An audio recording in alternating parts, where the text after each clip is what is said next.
Gonzaga dominates Virginia.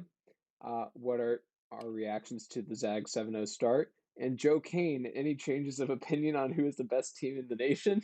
I had to give you a targeted question here.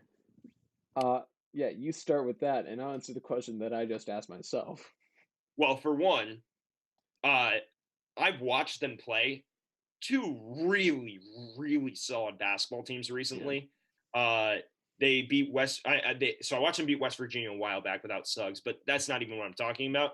They got a phenomenal win against Virginia, and they beat Iowa pretty comfortably. And yes, Iowa doesn't have a defense. Like, let's be clear on that.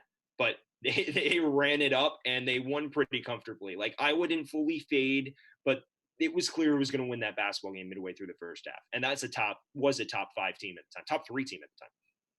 The other thing I want to talk about, the way they played Virginia.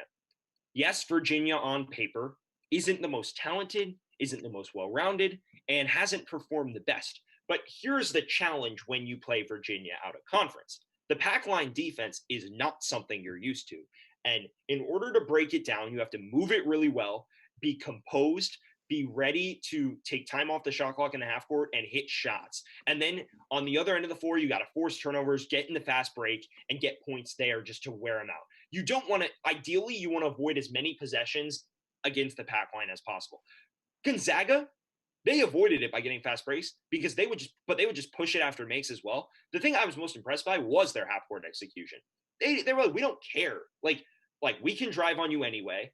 We can kick it for threes. Corey Kispert was absolutely incredible. 32 points. He hit like 6 or 7 threes in that game, just off kicks and outlets and stuff. It looked like Showtime basketball. This Gonzaga team, no one has been able to really slow them down outside of maybe West Virginia for spurts. For me, it's clear they're the best team in the country. I like Baylor a lot, but I don't know. Like, unless Baylor's Baylor and Gonzaga, the two of them are in a tier of their own. I see with the teams Gonzaga's beaten, Kansas, West Virginia, Virginia, and then Iowa, it's really, really hard to argue they're the best team in the country. Yeah, that they're not.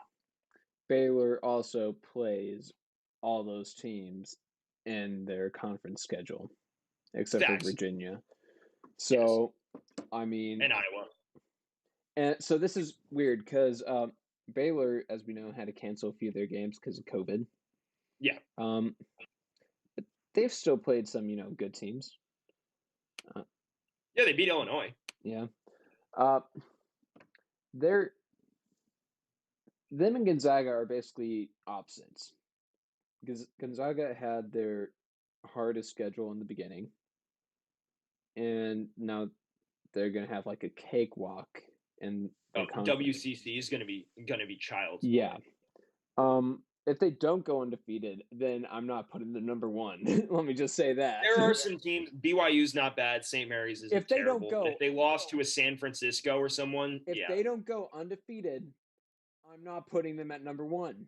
I think that's too harsh because every team is going to have. If they don't go undefeated, they're not my number 1. Okay. Okay. If they lose to like Santa Clara and Texas or Baylor loses to like Texas Tech, I'm gonna put Baylor at number 1 still. Cause are you doing that now? Honestly, it's a tie for me.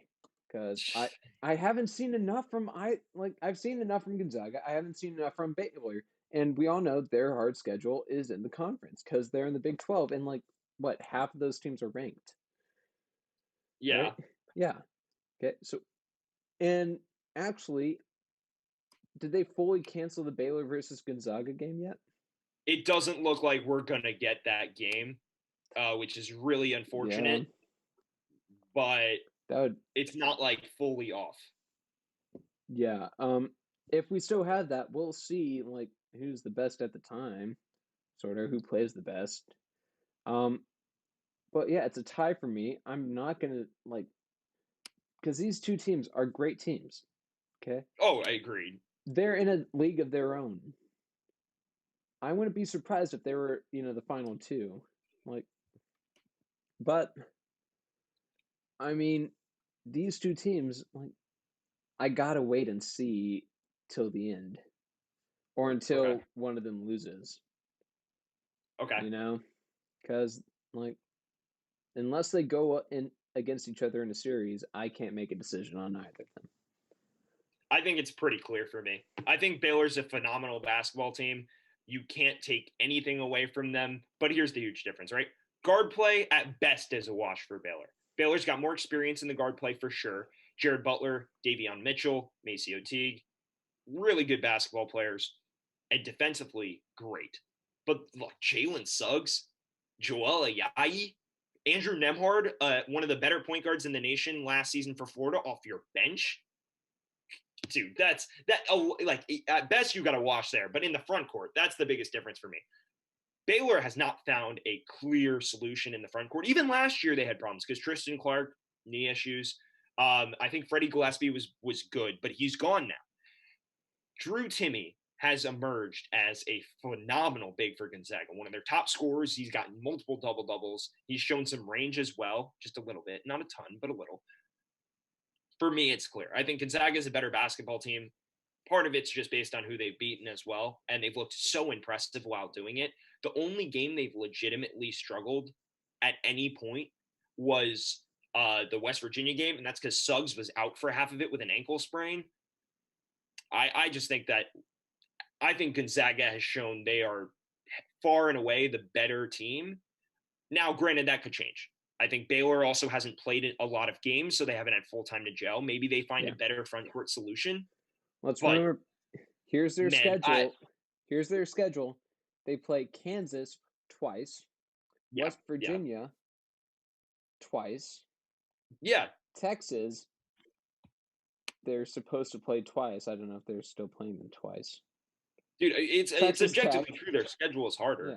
Texas and Tech maybe twice. and if Baylor manages to beat all of those teams early, then we're having a different debate. But I mean, my thing on this is right. Gonzaga, the way they have played, they scheduled a great non-conference schedule. They played enough games against really elite competition for me to be able to say right now they're objectively better. But I mean, they kind of have to schedule great in non-conference because their conference. Oh, it's absolute garbage. BYU Te- is their biggest competition. Baylor doesn't need to like schedule like Gonzaga does because their conference is probably one of the hardest conferences in NCAA basketball this year. I agree with you. What I am just saying is Gonzaga has been more impressive for me, and that's not to say that Baylor won't be the best team in the country by the end of the season, or who knows, we could have someone like Kansas or Villanova hit their stride. Not sure on Villanova, but whatever. It's impossible for me to take anyone other than a Gonzaga team that's literally dominated everyone they've played. Hey y'all, thank you everyone for watching. If you want to see our last video, click here. If you want to see our next video, click here. And if you want to subscribe, click on my face.